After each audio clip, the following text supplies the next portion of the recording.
যুদ্ধ যুদ্ধ যুদ্ধ। আমরা এখন মোবাইল খুললেই টিভির পর্দায় এই একই খবর, যুদ্ধ। কেন এই দেশের সঙ্গে দেশের শত্রুতা? কেন এত দাঙ্গা হাঙ্গামা? কিসের এত রাগ? কিসের এত অহংকার? আজকে দুবাই, সৌদি আরব, ইসরায়েল, পাকিস্তান, যত বাইরের দেশ আছে, ইরান, এই সব দেশ এখন দাউ দাউ করে আগুন জ্বলছে, আগুনে পুড়ছে দেশ। গুলাগুলি, হুড়োহুড়ি, মারামারি, ধরাধরি, যুদ্ধ আর যুদ্ধ। এই সব দিন দেখার জন্য কি আমরা এই পৃথিবীতে এসেছিলাম? এই সব যুদ্ধ শোনার জন্য কি আমরা এই পৃথিবীতে এসেছিলাম? না স্যার, আমরা চেয়েছিলাম শান্তি, আমরা চেয়েছিলাম একটি নীরবতা। কিন্তু কোথায় সেই নীরবতা? কোথায় সেই শান্তি? এখন খালি দেশের সঙ্গে দেশের শত্রুতা। ঠিক কদিন আগেই আপনারা সবাই শুনেছেন, জেনেছেন, ভারতের সঙ্গে পাকিস্তানের একটি ভয়াবহ একটি যুদ্ধ হয়ে গেছে। কিন্তু সেটা ভয়াবহ ছিল ঠিকই, কিন্তু তার থেকেও বেশি ভয়াবহ এখন ইরান, দুবাই, সৌদি আরব, কাতার, এই সব দেশ, এমনকি আমেরিকা, এই সব দেশ এখন দাউ দাউ করে জ্বলছে আগুন। যুদ্ধর হানাহানি, যুদ্ধর শত্রুতা। আমরা স্যার একটি সাধারণ মানুষ, সাধারণ পরিবারে মানুষ, আমরা সাধারণ পরিবারে জন্ম। আমরা পেটের দায়ে দেশ বিদেশে পড়ে থাকি। না জানি ভারতের কত দাদা ভাই, দিদি ভাই এই সব দেশ বিদেশে পড়তে যায়। পেটের দায়ে কত দাদা ভাইরা সেই সব দেশে কাজের জন্য গিয়েছে।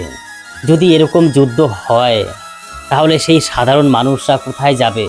কি করবে? তারা কি আর ভারতবর্ষে ফিরতে পারবে? সেই দায়িত্ব কি সরকার নেবে? এই পর্যন্ত জানা গেছে একটি প্রধানমন্ত্রীও মারা গেছে। এমনকি যত দেশ বিদেশের ভাইরা, দাদারা সেই সব দেশে ছিল, আছে এখনও, তারা খুবই আতঙ্কের ভিতরে রয়েছে, খুবই দুর্যোগের ভিতরে রয়েছে। তারা দিন কাটাচ্ছে যে তাদের উপরে আক্রমণ না হয়। তারা তো একটি সাধারণ পাবলিক, সাধারণ মানুষ, দিন আনা দিন খাওয়া। তারা কি ভুল করেছে? তারা তো কোনো দেশের শত্রু নাই, তারা তো কারো খারাপ চায়নি। তারা গিয়েছে পেটের দায়ে দেশ বিদেশে। কিন্তু আজকাল দেশ বিদেশে গিয়েও নিরাপদ নেই, দেশ বিদেশে গিয়েও আজকে সুরক্ষিত নেই। সেই দাদা ভাইরা সবাই রয়েছে আতঙ্কের ভিতরে। কখন কি হয়ে যায়, কখন কোথায় দাউ দাউ করে আগুন জ্বলে, এটাই আজকাল এই টিভির পর্দায় দেখা যাচ্ছে। এই সব দাঙ্গা হাঙ্গামা, এই সব করে কি হবে? আমরা পৃথিবীতে কদিনের জন্য এসেছি? আমরা পৃথিবীতে কিন্তু অমর কেউ নয়। অমর ছিল না কোনো ভগবানও, অমর ছিল না কোনো আল্লাহও। এখন সব তাদের আকার আছে, কিন্তু তারা নেই। আর আমরা তো সাধারণ মানুষ, আমরা কদিন এই পৃথিবীতে বাঁচব? কিন্তু আমরা যদি এইসব দাঙ্গা হাঙ্গামা, মারামারি এইসব নিয়ে পড়ে থাকি, তাহলে আমরা কেন মানুষ হলাম? কেন এই পৃথিবীতে আসলাম? তাহলে কি আমাদের পৃথিবীতে আসাটাই ভুল হয়েছে? না, আমাদের পৃথিবীতে আসাটা ভুল হয়নি, কিন্তু আমরা ভুল কর্ম করে যাচ্ছি, সবাই ভুল কাজ করে যাচ্ছি। যেই কাজ আমাদের করার কথা নয় সেই কাজই করে যাচ্ছি।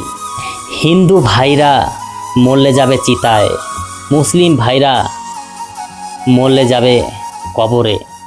আমাদের পালকি কিন্তু একটাই, আমাদের চারজনা ঘাড়ে করে পালকিতে করে নিয়ে যাবে সেই শ্মশান ঘাটে কিংবা সেই কবরস্থানে। কিন্তু আমরা একবারের জন্য ভাবি না যে আমরা পৃথিবীতে এসে কি করলাম, আমরা কি করতে পেরেছি মানুষের জন্য। আমরা তো দাঙ্গা হাঙ্গামার যুদ্ধ নিয়েই পড়ে আছি, এই দেশের সঙ্গে সেই দেশের যুদ্ধ। এই সব যুদ্ধ আমরা চাই না, আমরা চাই শান্তি। আমরা যতদিন পৃথিবীতে বেঁচে থাকব, আমরা শান্তিভাবে বাঁচতে চাই, শান্তিভাবে জীবনযাপন করতে চাই, কিন্তু আমাদের ভিতরে সে শান্তি নেই। থাকতে পারে টাকা পয়সা, শান্তি গেছে হারিয়ে।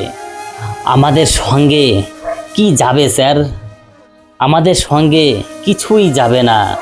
হিন্দু ভাই হলে সঙ্গে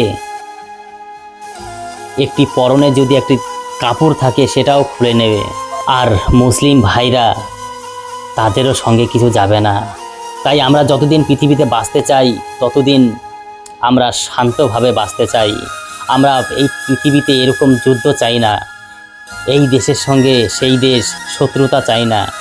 এখন আমি এই ইন্ডিয়ান মঞ্চে দাঁড়িয়ে বলতে চাই, এসব শত্রুতা করে কোনো লাভ নেই। চিরদিন বেঁচে থাকবেন না আপনি, একদিন নিঃশ্বাস বন্ধ হয়ে যাবে, যেই দিন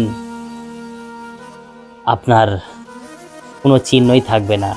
তো ম্যাডামজি, স্যার, এই মঞ্চে আমাদের এই জীবনের ঘটে যাওয়া, আমাদের এই জীবন সম্পর্ক নিয়ে একটি গান গাইব, যেই গানটি শোনার পরে এইখানে যত জাজেসরা আছে সবাই একটু হলে চোখের জল ফেলবে, যে আমাদের যে মৃত্যুর পরে আমাদের কীরকমভাবে শ্মশানে নেওয়া হয়। চোখে তুলসী পাতা, সঙ্গে যাবে কয়েক মুঠো তিল, গোটা কয়েক করি, এই সবই আমাদের সঙ্গে যাবে, পরনে কিছুই যাবে না। তাই আমার গানটি আমি শুরু করছি। গানটি ভালো লাগলে আমাদের সঙ্গে থাকবেন সবাই। নমস্কার, আমার গানটি শুরু করছি। নমস্কার। হাতির দাঁতে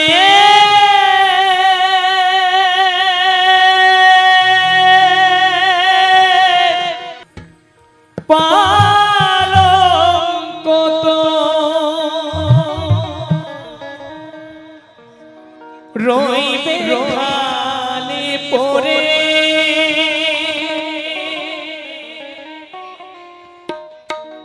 যাবি যেদিন শ্মশান ঘাটে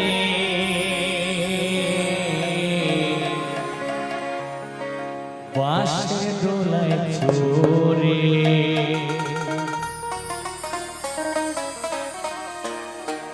যাবি যেদিন শ্মশান ঘাটে বাঁশের দোলায় চড়ে, দোলায় চড়ে।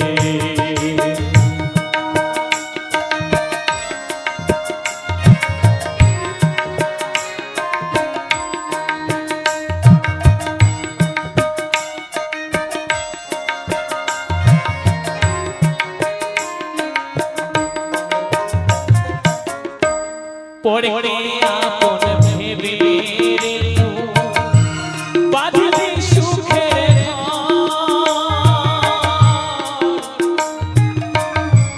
দয়াল রে তোর পরম আর তো সবই